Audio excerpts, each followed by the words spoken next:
That is awesome. Yeah. Anong klaseng adobo yan? Ham. Ha? Ham. Hindi, pinya yan, tangi.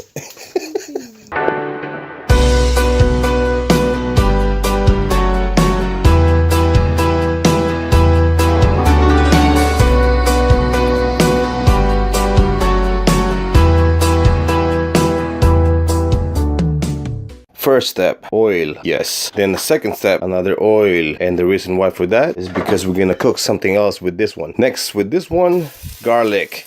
Kasama na rin yung skin kasi wala tayong oras magluto. Next step, lagyan na yung isda. Yeah. That's good. Second step, onions. Then, haluin. And this is the third step, ham. And marami na yan. Lalagyan ng suka. Asan yung suka natin? I need soy sauce. Yes. Need one. Asan yung suka? Yeah. And soy sauce. Yeah. Vinegar. Good. Kailangan pa ng pepper. Then we have the pepper. Konti lang. Yan. That's good. And the last ingredients, pineapple chunks and the juice. Maganda yan. Tikman natin.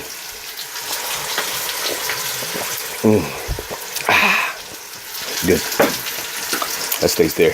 Adobong ham with pineapple. Parang nadadry yata. Takpan kaya natin. Oh, snap. So, luto na yung buntot. Yung ulo naman. Check this out. Yeah. Kaya lasa nito. Lasang ano to matamis na maasim na maalat. And finally, it's done. Woo! Mainit. Oh, yeah. Pa natin yung pinya.